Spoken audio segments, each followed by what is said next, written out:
Hello and welcome. I'm Steve Barg, City Administrator for the City of Marshfield with another post-council meeting news conference.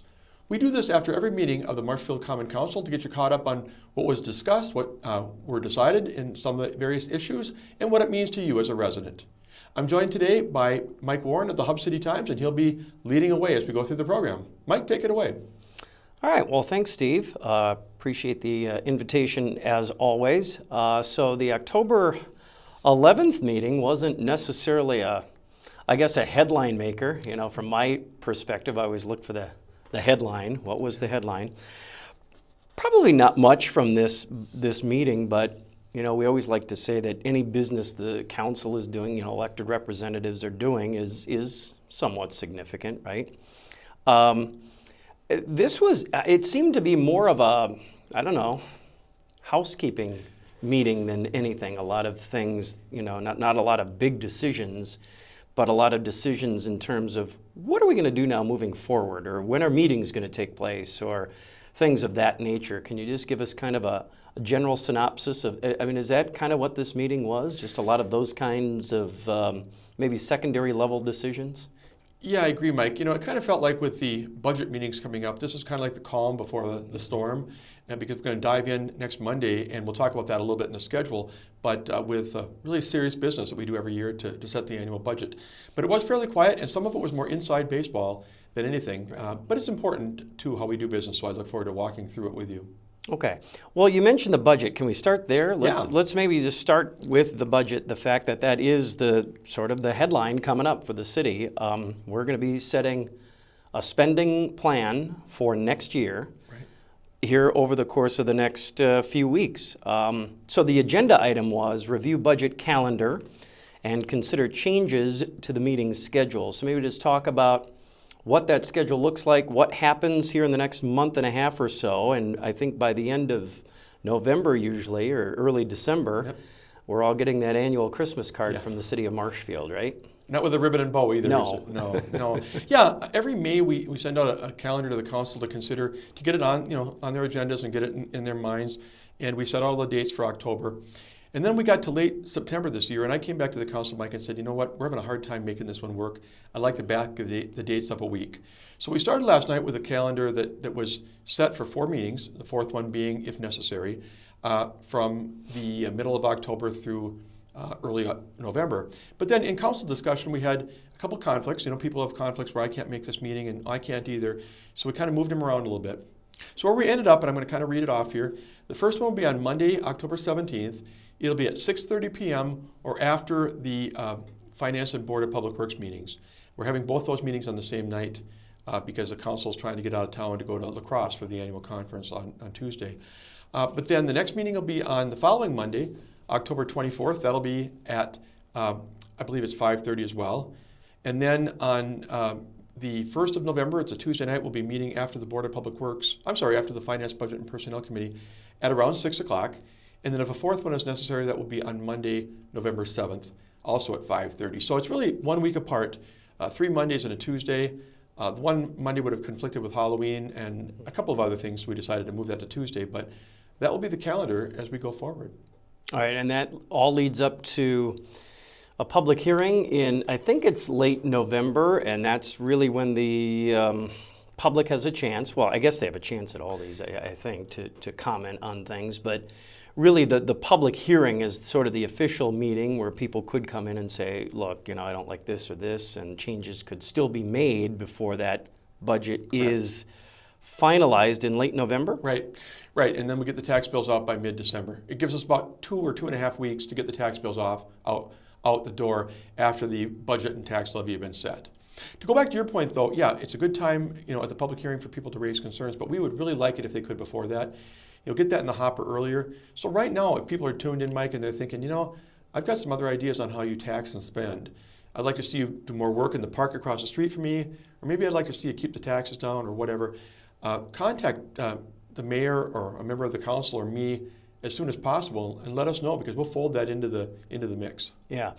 And I remember the one year where we were sitting there in the meeting and the council was hung up on, I don't know, 1 or 2 things, and they didn't pass the budget. I mean, it kept stalling out. The vote wasn't, it wouldn't pass. And it was almost like, the council was looking at the mayor, who I think was Chris Meyer at the time, and they were just like, no, we're just not satisfied. We're just not going to pass this budget. And he's like, we're not leaving tonight. We got to do something because there's right? Isn't it a kind of a state law or something that you have to have something set by a certain time frame before tax bills go out? Yeah, I know people hear sometime on the TV that Congress is giving themselves more time to do things. Well, Congress is Congress. Yeah. We have deadlines, and we really have to meet them. And there is a point. I think Bob McManus actually broke a 5-5 tie to approve a budget back in 19 or 20. So it comes to the point we got to adopt something. And you have to stay there probably all night to say, okay, what if we took this out and put that in? Okay, I think I could go for that. Because you need to get to a deal to get those tax bills out on time. Right. Without going into too much detail, the budget is kind of set, but kind of not. Can you just give us the 30,000-foot view of this? Not so much the process, but what is actually in there, and if are there any big ticket items, or what should people, I don't know, what would people know or want to care about in this budget? Well, Mike, our entire budget is around $50 million, but the part that we talk about the most is about $24 million, roughly half of that. That's the general fund.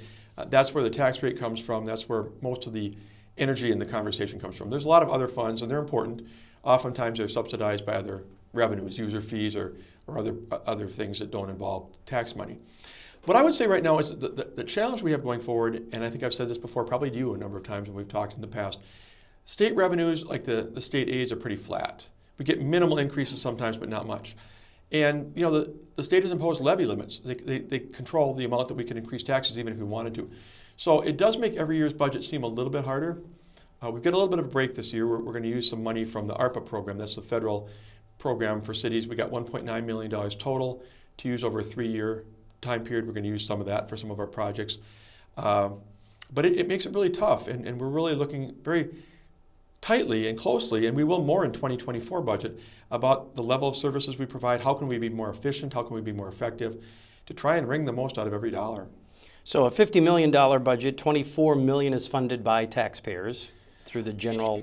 Taxes pay for about 55%, okay. State revenues pay for about 35%, and the other 10% comes from fines and fees, grants, other things, but a little over half of that. So you look for a $24 million general fund budget, about $13 million is going to be coming from property taxes. Oh, okay, so $13 million.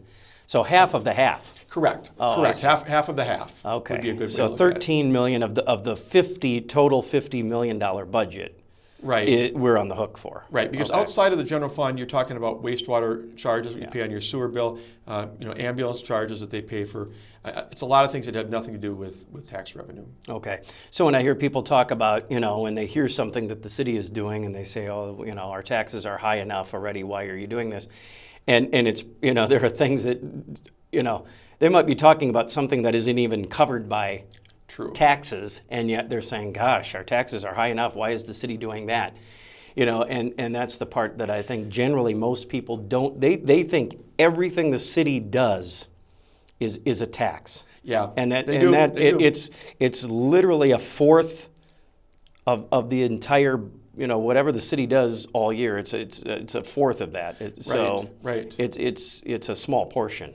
Well, right, and one of the things that people, even the council sometimes forgets, and I'm not knocking them at all, I mean, they have a lot to deal with, but they might be saying at a budget meeting, hey, what if we cut out this piece of equipment for the wastewater department? That'll get the tax rate down. No, it won't. That will be good for the wastewater budget, but that has nothing at all to do with the general fund and the ultimate tax rate. So sometimes you have to remind yourself, even as a person who's been in the loop, what does and what does not affect the ultimate tax rate to the property taxpayers. Well, I think the big one is streets. They see a street getting ripped up or something, and they go, well, that's why here are tax dollars at work.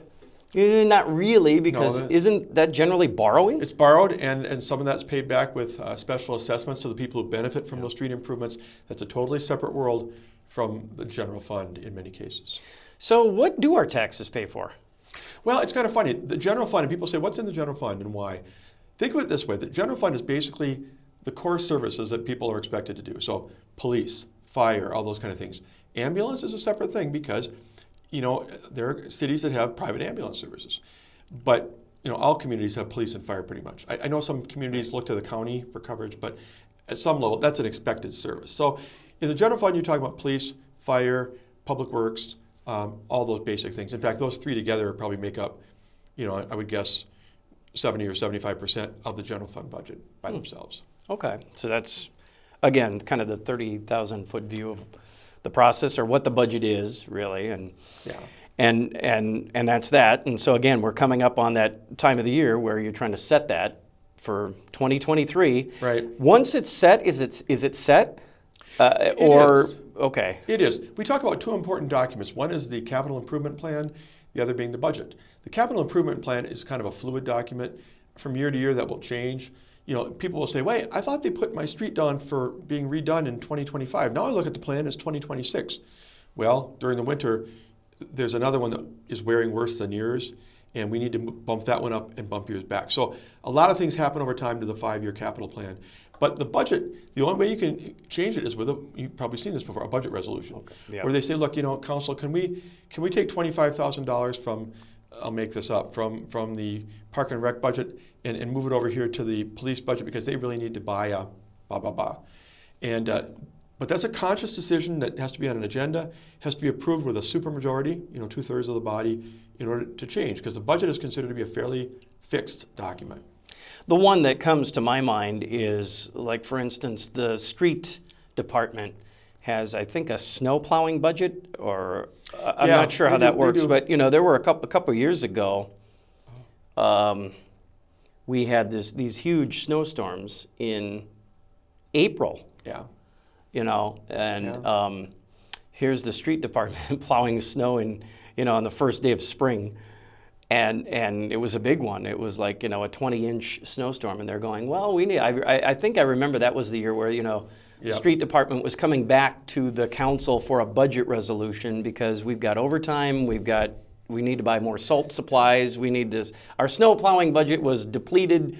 We need more money. That's a good example of why you would want to come back, need to come back to the council, even though the budget was set back in November, right? Yeah, and that's a category that people realize you don't have a lot of control over. And I've talked to street superintendents over the years, Mike, and I've said, can you reduce a little bit on the snow plowing budget? And they're like, I can reduce it, but I have no idea what's going to fall, okay? And you don't either, right, Steve? So, I brought it down sometimes to the 5-year average. Okay, let's put it at the 5-year average of what we spent on snow plowing. Well, the next year's got 8 blizzards, and that's not the 5-year average. So you do have to go back and say, look, that's a hard one for the council to turn down. Now, in my example, where it was supposed to be used for parks and we want to transfer it to police for another project, the council might say, well, I wouldn't have approved this in the first place for this. I'm making this up, of course, but for the police to spend $25,000 on this, I don't know that I want to approve a resolution to transfer the money over to here. But when you're talking about, blizzards, you don't really have a whole lot of control. Yeah, you can't say, well, we budgeted, 30 inches. And that's going to be it. So just drive through it. And that's all we're plowing. Yeah. So anything above 30, we're not. Ma'am, I know this doesn't mean a lot to you, but we've already gone over budget, so just buy a 4-wheel drive and spend a lot of time at home. So get a running start at it. Yeah, Good luck. Good luck. Yeah. Okay. Wish you well. All right, anything else on the budget? I don't think so, except I'd like the public to weigh in as they can. And as you see the meetings on TV or if you go there, please tell us what you think.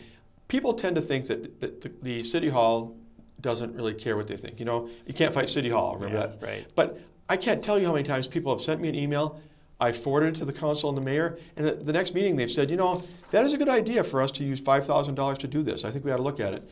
So please weigh in early. All right.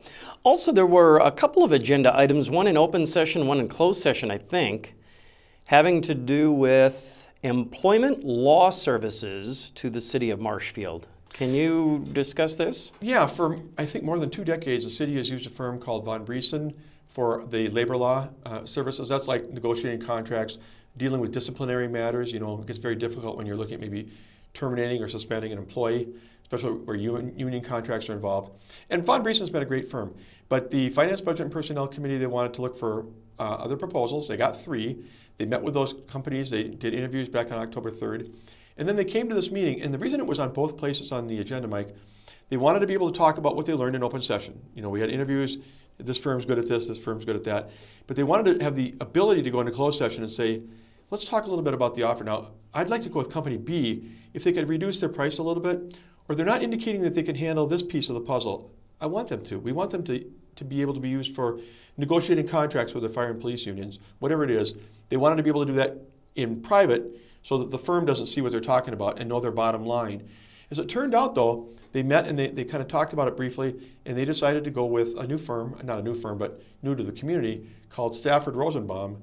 So they didn't actually go into closed session. They went with the way that Stafford Rosenbaum had laid out their services and their prices, and so we'll be trying to wrap that up and get a contract with them now. Okay. All right, and I'm just kind of working actually backwards here on the agenda, but some things that, again, it wasn't a meeting full of big ticket items per se, but the one that, this is interesting because, again, here's an issue that a lot of people don't even know. If you said, who is the city's forester? And you're going, wait a minute, we have a forester? And we do, and we have for some time, I think. But there was a resolution having to do with, a grant or something for our forestry program. Maybe just talk a little bit about the action item that was on the agenda and the program or the grant that we're going for here. Sure, Mike. When it was first brought to my attention that we wanted to get a forester, I thought, we're not big enough. I mean, we're a community of, 19,000? Foresters are in communities like Green Bay, at least, or something along those lines. Why do we need a forester? But then people talked to me, staff members, and said, look, right now we're cobbling this together between Parks and Rec and others, and we're calling for outside help. We really, with all that's going on with the emerald ash borer and everything else, we really need our own forester. And it's great. And Mark Riskevich has done a wonderful job. I can't say enough good things about Mark. So he came to us and said, hey, look, we can get a grant for $20,000 if we can do a 50% match. So we put in $20,000, they put in $20,000, and get a lot more trees. We need trees to replace the ones we've been taking down lately. They're diseased, they have emerald ash borer, whatever, and that would help us greatly. So it's an urban forestry grant through the state DNR, and the council was very supportive of allowing this application to go through. So if it's approved by the DNR, we'll go even more aggressive in 2023, planting and replacing trees that really ought to be, replaced. Okay. Yeah, you don't think about it, but we do have. And you think about all of those terrace trees, for example. Yeah. Those are City of Marshfield. Yep. I think they fall under this program, right? There's, the City 40, Brain Park. There's all these other, there are a lot of issues. I'm sure Mark is pretty busy. Yeah, so. And people like trees along the street. They do, but they have to be the right kind. And I learned this a long time ago when I first got into government, Mike, that if you're the wrong species, the roots get down deep, they get underneath, they break up the asphalt or concrete. A lot of times when you do projects, people say, save the trees. Can you save all the trees along the curb? Oftentimes no, because the minute they start digging, they're going to hit roots. And so you need certain varieties.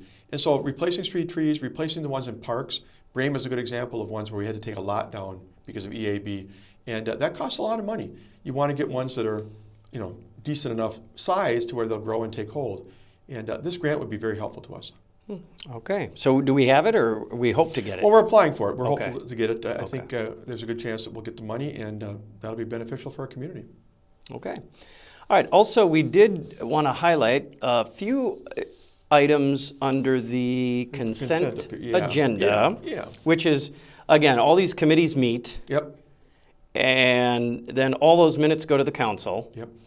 And they all get approved under one fell swoop, one motion, and it's called the consent agenda rather than sitting there and taking them all individually. But we do want to highlight, because that is important work what these committees are doing. A lot of what the council deals with, they don't deal with. Right. They approve it based on what a committee has recommended or said, here's what we want to do, what do you think? And by the time it gets to the council, they just say, yep, we like it, we're not going to spend time on it. The committee's already dealt with it. Right. So why should we? Right. But we do, it's important work, and we did want to highlight a few of these things. Under Finance, Budget, and Personnel Committee, one is, I would say, a significant issue, approve agreement for financial audit services. Yeah, with a lot of our services like auditing, banking, assessing, we go out for proposals fairly often, at least once every 5 years or whatever. And there's no required time period by the state of Wisconsin, but it's a good business practice to find out who else is out there. And sometimes you'll talk to your current provider and you'll say that we're going to be doing an RFP, and they're thinking, "Are you unhappy with us?" No, but it's been a few years, and we want to see what else is out there. Price, what services are provided. It's good practice. So auditing, we've had the audit firm of CLA, Clifton Larson Allen, it's called. They've been with us since 2013. We did a 5-year agreement and then 2 year extensions. Now we want to go out and find out what else is out there. Well, we did. We got a couple of proposals, but the Finance, Budget, and Personnel Committee is favorable to staying with CLA. And so there's a new set of fees involved. The prices are going up like everything's going up, right, Mike? Inflation is kind of running wild. Yeah. But they brought it and said, do you want to continue with them, and do you want to pay this much, and here's what you'll get for the next, I think it's another 5-year agreement. And the council was favorable. Now, interestingly enough, there have been a lot of discussions lately about auditing services because we've had some things at City Hall. We've talked about them a little bit, the TIF district thing, the thing recently with the EMS fund, and trying to get a sense of what is an auditor's role? What is an auditor expected to pick up on? And what's one of the things where you say, look, that's not our deal. We've audited your books, but that's not our issue. That's more of an internal issue for the city. But CLA has been a very reputable firm for us. They've generally done an outstanding job, and the council saw fit to re-up with them. And I understand that Utilities is doing the same thing. Marshfield Utilities went in on the RFP with us. They could pick another provider, but they chose, I think, to go with CLA again as well. Okay. And they went in with you, meaning they helped pay for the Well, we pay separately. Okay. Yeah. The RFP, the city kind of sent out the mailing and stuff like that. But we wanted to make sure that we're looking at the same things. What services are provided, what costs are being expected. The interviews were done together. The interviews with the firms are always done with members of the Marshfield Utilities and the city. So we do it jointly, but ultimately at the end they could pick a different provider. In this case, once again, they picked the same one. Okay. Speaking of RFPs, there was another finance, budget, personnel item that we wanted to mention. Authorize RFP for, and this gets people's attention, revaluation for property assessment, which many people, it depends on what side of the coin you're on in terms of, well, wait a minute, I'm trying to sell my house. Yep. Why isn't it worth more? But then on the other side of that coin, it's don't do a revaluation. My taxes are going to go up or whatever. It's going to be worth more than it was when you did this 10 years ago. And I've always said, gosh, here we just talked about the budget. Yeah. The fact that we're looking for funds wherever we can find them, right? Budgets are tight. Right. I've always said, the city's leaving a lot of money on the table when they're not doing these, revaluation or these assessments more often than they are. So maybe just talk about that issue and what's going to be happening, and why are you getting an RFP, and should we expect people to come nosing around our properties in the next year, or what's happening? A lot of questions there, and they're good ones. Let me start out with playing off what you said at first, because there are people who, they're marketing their house for way more than it's assessed at, and then they think that's fine. But then later on, if they go to the board of review, if it's been assessed higher, they say, wait a minute, you buy my house for $250,000 if you think you can. I don't think it's worth more than $200,000. So people do like to play both ends of the coin. In this case, what we're doing is we've been out of compliance according to the state for 3 years. And that means when you get below 90% of what they believe the value is, it's called the equalized value. Okay. And then after 4 years, if we went another 4th year, then we'd actually have to do a reval mandated by the state. So we don't want to do that. Right now we're at 83%. So right now, on average, the state believes that we're assessing property at 83% of what they think it's really worth based upon the numbers that they have in Madison that they've gathered for what commercial and residential properties of certain sizes and types ought to be valued at. So as a result of that, 83% is not great. So we're looking to do a revaluation. The main reason for revaluation is equity, is to make sure that people are being assessed at what the property is really worth. Now people think that if my house is worth $200,000 a day, or it's being assessed at $200,000, if after the revaluation it's $250,000, and I'm making this up, of course, then my taxes are going to go through the roof. But realistically, under state law, we're only allowed to tax so much anyway. Levy limits kind of tie our hands. So the reality is what happens is your house might go up from 200 to 250, or more likely 230, But other houses around you are experiencing an increase. Commercial buildings are experiencing an increase. And for the most part, we're just kind of slightly recarving the pie. So at the end of the day, the city doesn't get a big windfall of revenue. We get a little bit for reasons that would take long to explain. But for the most part, we're just kind of reallocating it, and we're trying to make sure that the values that are put on these properties are right, so that if you're really paying taxes, you know what you're paying and you know why. And you know, sometimes people have found that somebody didn't tell the building department that they put in a three-season porch or whatever it is, and it's like, oh, I see what's going on out here. Now, the flip to that is that under state law, you know, you're no longer, I'm going to say this on TV, whether I should or not, but you're no longer required to allow an assessor into your home. That was changed about 3 years ago down in Madison, so you could politely say, you know what, I don't want you in my house, which would require the assessor to make an estimate. Okay, well, I've looked at the records back in the office, and based on what I know and based on what I'm picking up, I'll give it my best shot. You may say I'm coming in high, but you know, you didn't let me walk in. Right. Now, that's all the backdrop to something different. So hang with me, okay? Okay, I'm with you. Doing that level of assessment is very expensive, where you get into every property in the city. Now that people can say, I don't want you in my property, the percentage of homes that we get into, or the percentage of commercial buildings, has dropped from 100% to much less. So what we're looking at doing here is more of an intermediate or statistical reval, where they do have to go out and look at some stuff, but they don't make an effort to try and get in every home. They mainly take a lot of sales data and all the record cards, make sure that those are as accurate as they can.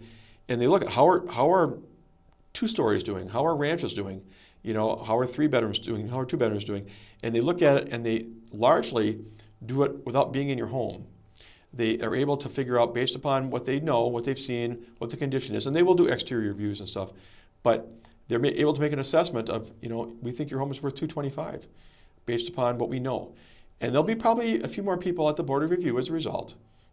And if that happens, the assessor will say, can I go in your house? Yeah. Can I take a look at your house before we actually end up before the board, and make your case to me that it's not worth $225? So this will cost a lot less, which is part of the reason we're doing it. But the other reason we're doing it is because access has really been limited, and people are not getting anywhere near 100% compliance with access to properties. So it's not like you're sitting there saying, gosh, our budget looks bad, we need to go do a reassessment because we need some cash. No. Yeah. There are pieces of the puzzle that play well if we get, like, new homes come online. If a new home is built today for $350,000, well, the way you look at it right now, well, 83% of, well, no, we know. It just was built yesterday. We know what it should be valued at. So we are losing a little bit, especially on new construction. But for the most part, homes that have been up here, 30, 40 years, it's more like recarving the pie for equity. Okay. And these are thin slivers, of pieces of that Correct. pie. I mean, Correct. like you said, it sounds like a lot to the average person, if it goes up 50,000 or something. Yeah. But really, in the grand scheme of things, that is a small piece of the overall picture from the city standpoint. Correct. Yeah. Correct. So when we get to that point, Mike, where you actually get a notice of what your home is revalued at when this is all done, and I'll use the $200,000 one. Yeah. It went from $200,000 to $220,000, and you turn to your spouse and say, our taxes are going up 10%. There's no reason to believe that's true. Okay. If there's an increase, it's not because of that. It's because maybe how your home played out compared to other homes in terms of the value today, but it's not going to be anywhere near that difference in value that you see. And they may not go up at all. It theoretically wouldn't go up at all. Right. But again, there may be slight winners and slight losers as you look at what certain types of homes or properties, how much they've appreciated at in the market compared to others. But we're talking about more like this than this. Yeah. And when you mention that 83%, 83%. it's supposed the state would like it to be 100? Yeah, they know Okay. that you don't always meet 100, but your goal is 100. Maybe you get 99% of what they think it should be. But under 90% after a couple of years, and they get concerned. Yeah. Okay. Yeah.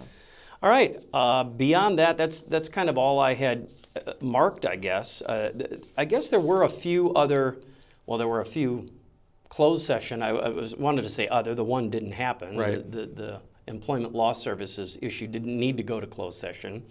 But I'll just read them here, and you can tell me what you can tell me about closed session items. Possible sale of city-owned property, and there were 2 of them. One is called, you're referring to it here as the former railroad corridor, and another located in TIF District 13. Yep. Anything there? Yeah, the one on the railroad corridor actually was approved in open session after closed session, Mike. It's a piece of property that Dan Kinneck, our Public Works Director, had come to the council with, seems like maybe back in August, and said, look, we have a person who wants to buy a part of an old railroad corridor the city's owned for a long time. I don't even remember how we got it. But that's great for us because it takes away our maintenance. What do we care? We're not going to do anything with a strip of land back in there. But the council had some concerns because they said, well, have the other abutting landowners had a chance? Maybe they want a piece of it themselves. Have you talked to them? And so Dan went back and talked to all the different people, and I think there might have been a little bit of interest, but he came back and said, here's what I'd like to do based upon the input I got from the other property owners. Can we divide it up this way? And I think it really is just an issue where the same person is the one who wants it, but at least we heard from everybody, and they were given a chance. So, we don't like to maintain properties that we're never going to use, and this is not like a big lot worth, $50,000. It's a small strip of land that we'd like somebody to maintain, and one of the property owners wants to. The other one's a little bit different. The other one's a piece of land in the industrial park. You probably remember the words Yellowstone Crossing. Yep. It's a 6-acre parcel, right off Galvin and Yellowstone Drive there. And we sold it to a company called Yellowstone Crossing LLC back in 2016 for an incubator idea. They wanted to build a building that would have little pieces of the, you could rent 1,500 square feet to start a business, and then you outgrow it and you move on and somebody else comes into that space. Well, that plan never came to pass, and in 2019 the city ended up buying the property back from the developer. We've been marketing it, trying to sell it, haven't had a lot of takers, and we wanted to find out what the council might consider. Sometimes people want to just buy it and store some stuff. Other people might want to do it a type of business we were not expecting. We wanted to get a better sense of what the council would sign on to. So we did that. We came up with no decisions or no action, but at least I think we got a better idea about what the council would accept and what they'd be looking for on that property. We're tired of owning it. Certainly we don't want to own property that just sits there, no taxes on it, no development on it. But what would they want before they would want to do a sale? So. Okay, so that could be coming soon. Yeah, there was a good discussion. I think it might be leading somewhere, and stay tuned. Okay. Anything else? That's all I had kind of marked. No, I think just the budget meetings, and again, I encourage everybody to keep tuned to it. It's always a tough time of year, but it's a good time of year when we evaluate what is most important to do when you don't have all the money. And I always compare it to being at home. You and your spouse would like to go to Florida, you'd like to get new landscaping, you'd like to buy a new car, but you have limited funds. What are the key items? And I'd like the public to tune in, hear what we're talking about, and figure out if they feel that that's the best use of our money, and be heard. Well, and it's a good time to do it because you don't want to wait too long. You can't. Right. But you want to wait, at least into October so you can kind of look back on the year that just happened, or most of the year that just happened, and say, okay, you can kind of base it off what just happened in the first 9.5 months of the current year, and right. How might we have to adjust these now going forward, too. You can kind of look back on experience. Yeah, and we've taken, in going through the budgets, I've said to a number of department heads, hey, look, the last couple of years, including the first 8 months of this year, it doesn't look like you're really spending all the money in that area. Am I missing something? No, you're right. We could probably cut that back, $3,000 to $5,000. Okay, let's do it. So you're trying to carve out every dollar you can to fund the critical services people expect. But that's where we need to hear from the public, Mike. What are the things you definitely want to protect? What if you heard talk that we're looking at trimming back the hours on the library? I'm making this up. Please don't say that I'm talking about trimming back the hours on the library. But you might be at home thinking, yeah. I don't want that. I work during the day. I want to be able to go to the library off hours. If you hear things like that come up, please weigh in. Let your council or mayor know. Let me know so that we can take all that into account. And again, I want to say it one more time. Please don't say that we're talking about cutting library hours, because I just totally made that up. Yeah. All right. One other question. Why do you want to close the library? No, I'm just kidding. I love news conferences with public officials. Halfway through the news conference, somebody will do exactly what you did. Yeah. All right. That's all I've got. Very good. Thank you. Thanks, Mike. Thanks for being with us. We thank Mike Warren for being here from the Hub City Times, and we thank you all for being tuned in. Thank you for watching, and again, every time we meet together after the council meetings to do this post-council meeting news conference, we wrap up what we learned, what the key decisions were, and where they go next. So on behalf of Mike Warren, this is Steve Barg, City Administrator, saying thanks for tuning in. We'll see you next time.